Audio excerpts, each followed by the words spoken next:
안녕하세요.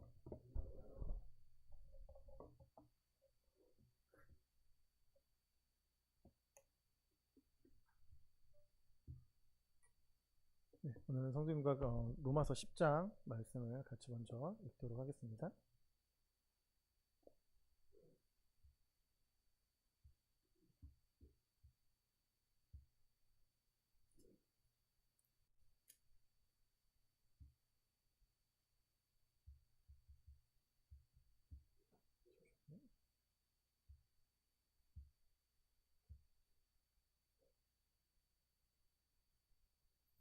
로마서 10장 2절부터 8절까지 말씀입니다.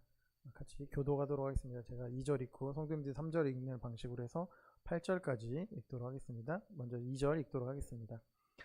내가 증언하노니 그들이 하나님께 열심히 있으나 올바른 지식을 따른 것이 아니니라.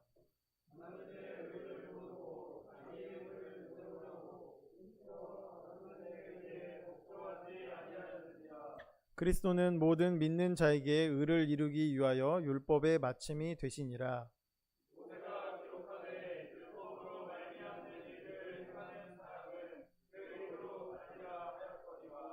믿음으로 말미암는 의는 이같이 말하되 내 마음에 누가 하늘에 올라갔느냐 하지 말라 하니 올라갔겠느냐 함은 그리스도를 모셔 내리려는 것이요.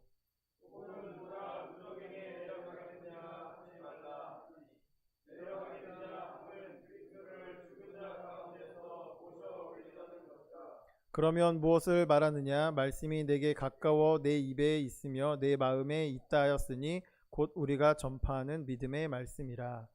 오늘은 성도님과 그 열심이라는 주제를 가지고 함께 말씀을 나누고자 하는데요. 먼저 그 전에 저희가 이제 그 종교를 이렇게 물어볼 때 여러 이제 종교들이 저희 가운데 있는 것들을 보게 됩니다. 저희가 믿고 이제 기독교도 있고, 불교도 있고, 유교, 또 저희 이제 익산의 원불교가 큰 이제 이런 종교 중에 하나를 차지하고 있는데요. 이 종교라는 부분들과 그럼 과연 기독교는 무엇이 다를까 이런 부분들을 좀 생각을 해보면서 먼저 종교와 기독교의 차이를 좀 이렇게 분류를 할 때 내가 하는 행위가 중요한 것은 종교이고요. 예수님이 하신 일들이 중요한 것은 저희 기독교의 부분인 것 같습니다. 그래서 종교는 나에게 집중을 하는 부분이 있습니다. 내 노력, 또 내 공로, 내가 뭔가를 하는 이 부분에 초점이 맞춰 있으면 기독교는 바로 예수님에게 모든 것이 집중이 되어 있다는 것을 생각을 해보게 됩니다. 그래서 종교에서는 무엇을 해라, 아니면 네가 이것을 했냐 안 했냐로 그 종교심, 내 종교를 열심히 믿고 있냐 안 믿고 있냐를 판단을 하게 되는데, 이 기독교에서는 그게 아니라 예수님께서 이미 다 이루어 놓으셨다, 다 완성하셨다, 마치셨다라는 것을 가르치고 그걸 믿는 사람들이 보는 부분입니다. 그래서 기독교를 저희는 종교로 이야기하지 않고 신앙으로 많이들 말씀을 하고 있는 것들을 보게 되는데요. 이 종교는 말씀드린 것처럼 자기의 수고와 노력과 헌신, 이런 것들이 뒷받침 되어져 있는 부분들이 있습니다. 동일하게도 오늘 읽었던 이 말씀에도 2절에 보시면은 내가 증언하노니 그들이 하나님께 열심히 있으나 올바른 지식을 따른 것이 아니니라 라고 하면서 말씀을 시작하였던 부분들이 있는데요. 이 당시에 유대인들, 특히 바리새인들은 율법을 지키려는 열심이 대단했던 사람입니다. 그래서 이스라엘 백성들이 가지고 있었던 하나님에 대한 이런 열심도 대단했지만, 특히 이 바리새인들은 그 율법을 더 열심히 지키려고 노력을 했습니다. 하지만 말씀에 나와 있는 것처럼 그들의 열심은 잘못된 열심이었던 것들을 저희가 보게 되는데요. 그래서 그들은 하나님을 열심히 섬긴다고, 열심히 믿는다고 정말 열심히 노력을 하였지만 오히려 하나님의 뜻과 점점점 그들이 멀어져 가고 있던 것들을 저희가 볼 수가 있습니다. 그래서 이들은 정말 율법을 열심히 지키기 위해서 하나님이 말씀하셨던 율법에 여러 가지 조항들을 넣어서 또 지켜야 될 법칙들을 그들이 더 첨가를 해서 하나님의 말씀을 더 잘 지킨다라고 그들이 이야기를 하고 있지만, 오히려 그런 걸로 인해서 다른 여러 가지 피해들이 발생하고 있는 것들을 보게 되고요. 나중에는 이것들이 하나님의 말씀을 더 중요시하기보다는 자신들의 의를 드러내기 위해서 나는 이 율법을, 내가 있는 이것 더 잘 지켰다, 나는 이만큼 지켰다 하면서 자신의 의를 드러내는 방법 중에 하나로 이런 것들이 사용되고 있는 것들을 보게 됩니다. 그로 말미암아 예수님께서 친히 하나님의 뜻에 따라서 이 땅에 오셨지만 그걸 알지 못하고 오히려 예수님을 배척을 했고요. 더 나아가서는 예수님이 십자가에 못 박내까지 이들이 내어주게 되는 그런 열심을 보게 됩니다. 뭐 뒤에 이제 사도행전으로 나오지만 또 그런 예수님을 따르는 그런 사람들을 이제 죽이는 데까지도 앞장서서 일하는 사람들이 바로 이 바리새인과 그 당시 이제 유대 사람들의 특징이었던 것 같습니다. 그래서 이들은 잘못된 열심으로 하나님을 섬겼던 것들을 볼 수가 있는데요. 특히 로마서 저장을 했던 바울도 그 잘못된 열심을 가지고 있는 사람 중에 한 사람이었던 것을 볼 수가 있습니다. 그래서 빌립보서 3장에 보시면 자신 스스로를 나는 8일 만에 할례를 받고 이스라엘 족속이요 베냐민 지파요 히브리인 중에 히브리인이요 율법으로는 바리새인이요 열심으로는 교회를 박해하고 율법의 의로는 흠이 없는 자라 자신 자체를 이렇게 평가하고 있고 실제로 사도 바울은 그런 일들을 했던 사람입니다. 그래서 율법적으로 정말 훌륭한 바리새인이었고 또 더 열심히 이제 교회를 핍박하는데 앞장서서 일했던 그런 모습들이 제가 말씀을 통해서 볼 수가 있는데요. 그중 이제 얼마나 열심히 했는지 한번 몇 말씀을 찾아보도록 하겠습니다. 사도행전 22장 말씀을 같이 한번 보도록 하겠습니다. 사도 바울이 이런 열심이 얼마나 있었는지 본인 스스로가 이제 하는 이런 이야기들이 22장 3절부터 5절까지 기록이 되어 있는데요. 제가 읽도록 하겠습니다. 사도행전 22장 3절부터 5절까지 제가 읽도록 하겠습니다. 나는 유대인으로 길리기아 다수에서 났고 이 성에서 자라 가말리엘의 문화에서 우리 조상들의 율법에 엄한 교훈을 받았고 오늘 너희 모든 사람처럼 하나님께 대하여 열심히 있는 자라. 내가 이 돌을 박해하여 사람을 죽이기까지 하고 남녀를 결박하여 옥에 넘겼노니 이에 대제사장과 모든 장로들이 내 증인이라. 또 내가 그들에게 다메섹 형제들에게 가는 공문을 받아 가지고 거기에 있는 자들도 결박하여 예루살렘으로 끌어다가 형벌 받게 하려고 가더니 라고도 기록이 되었고요. 또 26장 9절부터 12절까지도 좀 비슷한 말씀이지만 또 기록되어 있는 것들을 볼 수가 있습니다. 26장 9절부터 12절인데요. 나도 나세렛 예수의 이름을 대적하여 많은 일을 행하여야 될 줄을 스스로 생각하고 예루살렘에서 이런 일을 행하여 대제사장들에게 권한을 받아가지고 많은 성도를 옥에 가두며 또 죽일 때에 내가 찬성 투표를 하였고 또 모든 회당에서 여러 번 형벌을 강제로 모독하는 말을 하게 하고 그들에 대하여 심히 격분하여 외국 성에까지 가서 박해하였고 그 일로 대제사장들의 권한과 위임을 받고 다메섹으로 갔나이다. 사도 바울의 예수님을 만나기 전에 이런 모습들은 정말 이 열심당원의 모습들이 있습니다. 앞장서서 예수님을 따르는 그런 사람들을 옥에 가뒀고 죽이는데 앞장섰다라고 얘기를 했던 이런 모습을 보게 됩니다.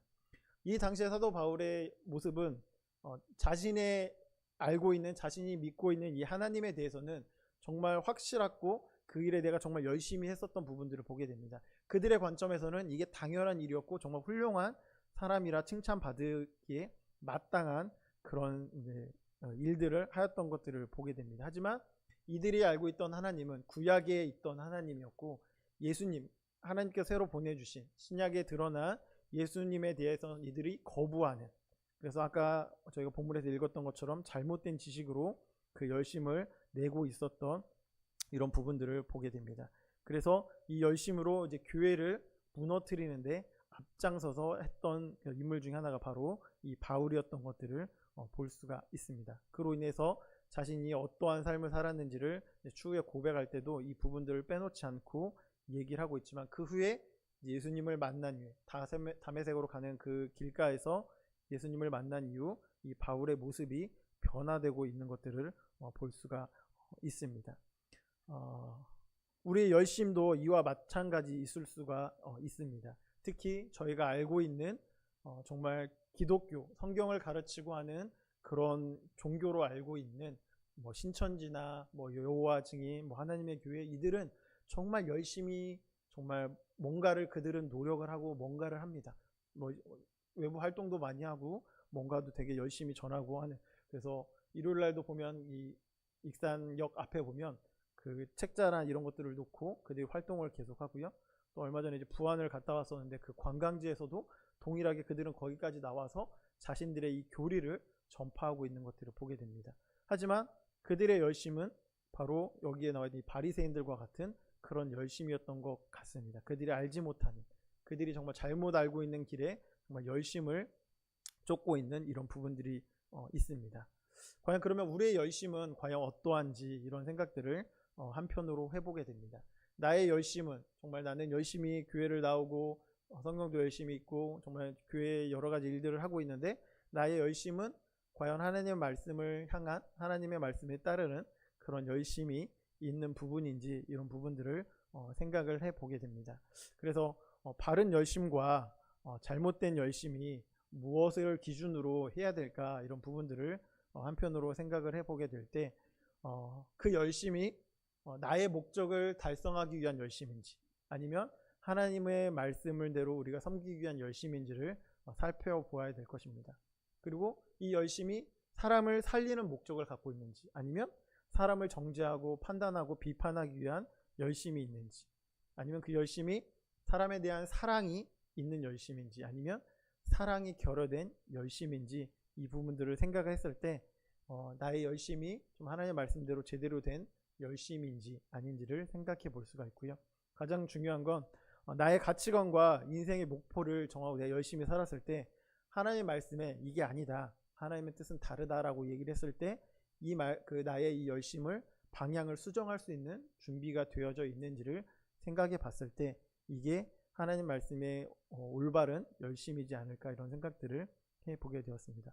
바울도 분명히 아까도 말씀드린 것처럼 예수님을 만나기 전까지는 정말 자신이 알고 있는, 자신 믿고 있는 그 하나님에 대해서 열심히 그 일들을 행하던 그런 자이었는데 예수님을 만나고 정말 올바른 믿음이 무엇인지 알게 되었을 때 그 길에서 돌이켜서 이제 그들이 하였던 예수님을 쫓던 그들과 함께 예수님을 전하는 자로 변화되고 있는 것들을 보게 됩니다.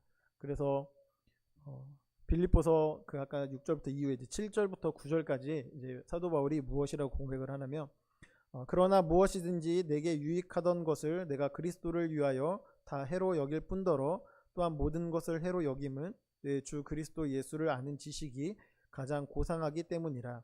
내가 그를 위하여 모든 것을 잃어버리고 배설물로 여김은 그리스도를 얻고 그 안에서 발견되려 함이니. 자신이 알고 있었던, 그동안 믿고 있던, 자기가 교육받았던 이 모든 것들을 예수님을 위해서 다 버리게 되는, 그 삶을 돌이키게 되는 이 모습을 보았을 때 사도 바울이 예수님을 통해서 변화된 열심을 갖게 되는 것들을 보게 됩니다.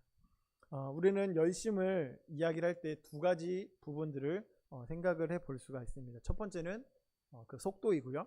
두 번째는 방향입니다. 열심 있는 사람은 속도를 내게 됩니다. 정말 내가 뭔가를 계획하고 진취적인 사람들은 내가 뭔가를 딱 꽂히면 그것을 추진해 나간 추진력이 대단하고 그들은 그 열심을 따라서 속도를 막 내게 됩니다. 하지만 이 속도에서 더 중요한 건 속도를 내기 전에 이 방향이 올바른지 먼저 생각을 해보게 되어야 됩니다. 우리가 차를 운전할 때 10km, 20km는 앞에 어떤 변수가 있거나 아니면 방향을 전환할 때 좀 쉽게 할 수가 있습니다. 하지만 이 속도가 100km, 150km 이렇게 넘어가면 핸들을 조금만 틀어도 큰 사고가 나거나 앞에 뭔가 변수가 발생을 했을 때 이것을 돌이키기 어렵습니다.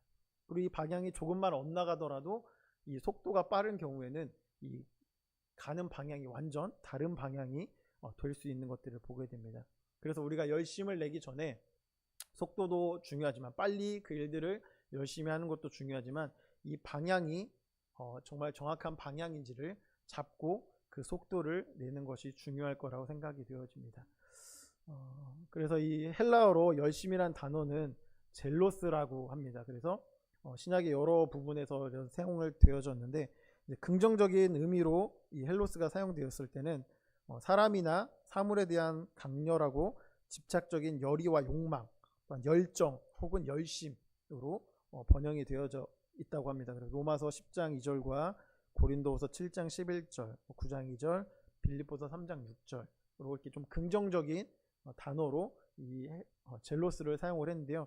한편 동일한 단어이지만 부정적인 의미로 이 젤로스가 사용될 때는 경쟁자나 다른 사람 또한 다른 집단에 대한 지나친 경쟁 의식에서 오는 시기와 질투라는 이런 부정적인 뜻으로 이 젤로스를 사용된다라고 합니다. 그래서 사도행전, 로마서, 고린도전서, 고린도서, 갈라디아서, 야고보서에서 이 젤로스 동일한 단어이지만 전혀 다른 의미로 사용이 되고 있는 것들을 보게 됩니다. 그래서 젤로스가 열정, 또 열심 이렇게 번역이 될 수도 있고 시기와 질투로 번역이 될 수 있는 것들을 보게 됩니다.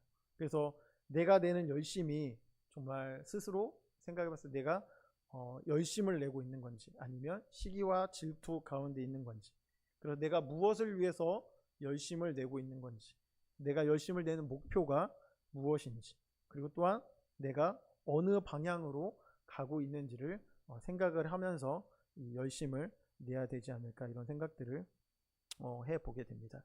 그래서 사도 바울도 예수님을 믿은 이후에 그 열심이 수그러든 것이 아니고 아시다시피 그 열심이 예수님을 향한 방향으로 바뀌어서 그 열심이 되어집니다. 그래서 많은 사람들에게, 특히 이방인들에게 복음을 전하는데 그의 삶을 드렸고 그 일생을 드렸던 것들을 보게 됩니다.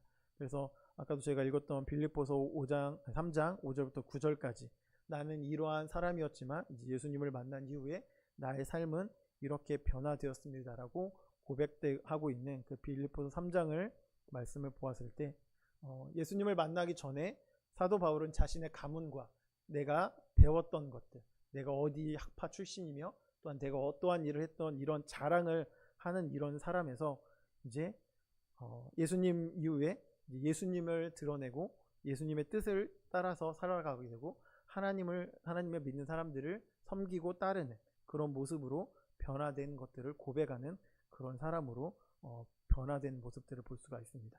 그래서 오늘 저희 본문 말씀에 보았던 것처럼 이 사도 바울도 이제 자신뿐만 아니라 그렇게 동일하게 살고 있는, 아직도 유대인들이 그 하나님에 대한 열심으로만 살고 있는 그들을 향한 말씀을 하고 있습니다. 내가 증언하노니 그들이 하나님께 열심히 있으나 올바른 지식을 따른 것이 아니니라. 하나님의 의를 모르고 자기의 의를 세우려고 힘써 하나님의 의에 복종하지 아니하였느니라 라고 하면서 그들을 향한 안타까운 마음을 표현하고 있는 것들을 보게 됩니다. 그들이 왜 그렇게 하고 있냐, 2절에 나와 있는 것처럼 그들 가운데는 올바른 지식이 없었던 것입니다. 그들은 아직도 율법, 구약에서만 전하고 있는 하나님의 율법에 얽매여 있어서 그 율법대로만 살아야만 하나님의 뜻에 따로 살아간다라고 이야기를 하고 계시는데요. 근데 그 이후에 그들을 향해서 사도 바울이 이야기를 합니다. 4절에 그리스도는 모든 믿는 자에게 의를 이루기 위하여 율법의 마침이 되시니라. 너희가 알고 있던 그 율법을 완성하기 위해 마침을 하기 위해서 예수 그리스도가 이 땅에 오셨고 예수 그리스도가 그 율법의 마침이 되셨다. 너희는 더 이상 그 율법에 얽매여 있지 않아도 된다라고 그들에게 소리치고 있는 것입니다. 그래서 그들이 정말 이 모르는, 잘못 알고 있는 그들에게 예수님이 이 땅에 왜 오셨고 예수님이 이 땅에 오셔서 그 모든 것들을 다 이루시고 이제 은혜로 너희가 구원을 받을 수 있다는 것들을 그 후에 쭉 이야기하고 있는 것들을 볼 수가 있습니다.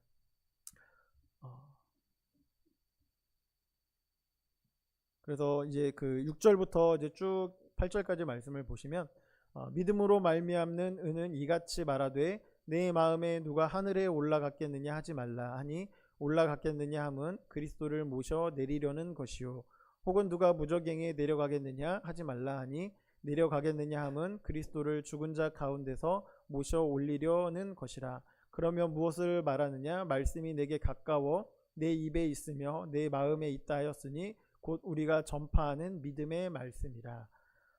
이 말씀이 보시면은 좀 애매한 부분들이 있겠지만 이 말씀은 신명기 30장 11절부터 14절 말씀을 좀 인용을 해서 사도 바울이 전하는 말씀이라고 볼 수가 있는데요. 신명기 30장 11절부터 14절 말씀을 제가 읽도록 하겠습니다. 앞에 나와 있는데요.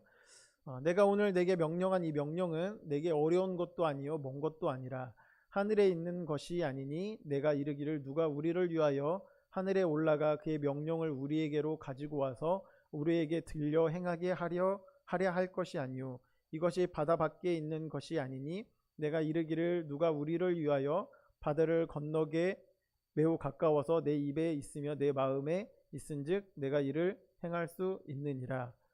이 신명기 말씀을 보시면 하나님의 말씀이 뭐 하늘에 멀리 있는 것도 아니고 바다 밖에 멀리 있는 것이 아니라 내 입에 매우 가깝고 내 마음에 있으니 하나님 말씀이 네 가까이 있다라고 이제 이야기하는 부분들이 있습니다. 이 말씀을 사도 바울이 형제님께서 이들에게 하는 것들이 이 복음의 말씀이 이 믿음이 멀리 있는 것이 아니다. 하늘에 올라가신 예수님이 다시 내려와야 너희가 믿는 것이 아니고 또 죽었다 다시 살아나신 예수님을 정말 모시고 그 무정에게부터 데리고 와야 너희가 믿는 것이 아니라 이 말씀이 이미 너희 가까이 있다. 계속해서 내가 너희에게 전파한 이 복음의 말씀이 너희 가까이 있으니 너희가 이것을 믿기만 하면 된다라고 6절부터 8절 말씀을 통해서 그들에게 전하고 있는 것입니다. 너희가 믿고 있는 그 율법으로 이루어진다는 것은 이제 끝이 났고 이제 예수 그리스도가 오심으로 인해서 너희에게 은혜로 이 구원이 전파되었다라는 부분들을 이야기를 합니다. 9절부터 계속해서 그 복음의 말씀을 그들에게 전하고 있는 것들을 볼 수가 있습니다. 이처럼 성도는 이 구약에 있었던 이 율법처럼 그들의 열심과 그들의 모습으로 사는 것이 아니라 이제 하나님의 은혜로 살게 되는 것을 저희가 깨달은 자들을 이제 성도라고 부르고 있습니다. 그래서 신앙생활이 내 열심으로 또한 내 노력으로 내가 뭔가를 해서 되어지는 것이 아니라 정말 하나님의 은혜로 모든 것이 되어진 것들을 저희가 알 수 있습니다. 그래서 우리가 믿음이 좋은 사람이라고 얘기를 할 때 그들이 뭐 교회를 열심히 나오고 또 성경책을 많이 읽고 뭐 교회 여러 봉사를 하고 있는 사람들이 믿음이 좋은 것이 아니라 그들이 하나님의 은혜 가운데 살고 있는지 하나님의 은혜로 살아가는 사람이 믿음이 좋은 사람이지 않을까 생각이 되어지고요. 하나님의 은혜로 산다는 것은 무엇이냐면 나의 주권을 모두 다 내려놓고 내가 하는 것은 내가 하는 것이 아니라 하나님의 은혜로 되어졌다는 그런 고백 가운데 그래서 하나님이 주신 은혜로 말미암아 내가 교회에 열심히 나올 수밖에 없고 내가 성경을 열심히 읽을 수밖에 없고 내가 교회에서 헌신할 수밖에 없고 내가 복음을 전할 수밖에 없다라고 고백하는 그 믿음이 하나님의 은혜로 살아가는 또한 믿음이 좋은 사람이지 않을까라는 생각을 해보게 됩니다. 그래서 나의 열심이 정말 나의 어떤 것을 드러내거나 나의 자랑을 고백하는 것이 아니라 사도 바울이 그랬던 것처럼 나의 학문과 나의 학벌과 이런 것들을 자랑하는 것이 아니라 나의 안에 계신 하나님의 은혜로 이 모든 것이 되어졌다는 고백이 되어질 때 그분에게 훌륭한 그런 고백이지 않을까 이런 생각들을 해보게 되는데요. 한 예화를 좀 이렇게 말씀을 드리도록 하겠습니다. 서기 그 350년경에 로마 교황을 지냈던 율리우스라는 사람이 있었다라고 합니다. 그래서 이 사람은 신앙이 좀 고결하고 좀 훌륭한 사람이어서 성자라는 칭호를 받았다는 이런 사람이었다고 하는데요. 그가 이제 어느 날 이제 꿈을 꾸었는데 그 꿈속에 어떤 사람이 찾아와서 이제 이 율리우스라는 사람이 그 사람에게 자기의 열심을 자랑을 했다고 합니다. 그러자 이제 그 사람이 그 열심을 내게 좀 보여달라라고 이렇게 하자 이제 율리우스가 가슴에서 이 열심을 한 덩어리 꺼내서 그에게 주었다고 합니다. 그래서 그 사람이 이제 저울로 그 열심을 달아봤더니 열심의 무게가 100근 정도 이렇게 되었다라고 합니다. 그래서 율리우스는 그걸 보고 나는 열심히 정말 잘 하고 있어라는 이런 뿌듯한 마음을 갖고 있을 때 그 사람이 그 열심의 덩어리를 뜨거운 물 속에 이제 넣고 녹여서 그 이제 성분들을 하나하나씩 이제 분해를 해서 알려주는데 그 성분에는 야심이 30근이 들어있었고 자기 자랑이 25근이 들어있었고 또 명예심이 40근이 들어져 있고 하나님에 대한 사랑은 5근밖에 없었다고 합니다. 이 이야기를 들으면서 자신이 하나님을 향한 열심이 겨우 5근이고 나머지 95%가 정말 나의 자랑과 나의 뭔가를 드러내기 위한 이런 열심이었다라고 하면서 부끄러워했다는 이런 예화를 찾아보게 되었는데요. 우리에게도 분명 이런 열심이 있을 수 있습니다. 물론 열심히 하는 게 잘못된 건 아닙니다. 교회 안에서 열심히 봉사하고 교회 안에서 열심히 뭔가를 해야 되는 게 맞는데 그 열심히 향하는 방향과 그 열심을 향한 대상이 과연 무엇인지, 어디를 향하는 그런 열심인지를 저희가 생각해 봐야 되지 않을까 생각을 해보게 됩니다. 고린도전서 15장 9절부터 10절에 사도 바울의 이제 고백이 있는데요. 같이 한번 읽도록 하겠습니다. 고린도전서 15장 9절부터 10절까지 있는데요. 찾으셔도 되고 앞에도 나와 있습니다. 고린도전서 15장 9절부터 10절까지입니다. 한 목소리로 같이 읽도록 하겠습니다. 시작. 나는 사도 중에 가장 작은 자라. 나는 하나님의 교회를 박해하였으므로 사도라 칭함받기를 감당하지 못할 자니라. 그러나 내가 나 된 것은 하나님의 은혜로 된 것이니 내게 주신 그의 은혜가 헛되지 아니하여 내가 모든 사도보다 더 많이 수고하였으나 내가 한 것이 아니요 오직 나와 함께 하신 하나님의 은혜로라. 네, 사도 바울의 고백처럼 성도님들이 하나님 앞에 간 고백, 성도들 앞에서 하는 고백이 이와 같았으면 좋겠다는 생각을 하게 됩니다. 정말 사도 바울 형님께서 정말 많은 교회를 세웠고 정말 이방인들을 위한 많은 복음을 전하였지만 그 모든 것들이 내가 한 것이 아니고 나와 함께 하신 하나님의 은혜로 되어졌다라고 한 이 고백을 생각을 해볼 때 정말 내가 하는 이 열심과 내가 하는 이 모든 것들이 하나님의 은혜로 되어진다는 고백이 저희 가운데 있었으면 좋겠습니다. 마지막으로 한 찬양만 들려드리고 기도하고 마치도록 하겠습니다. 가사를 좀 집중해서 들어주시면 감사하겠습니다.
네, 기도하고 마치도록 하겠습니다.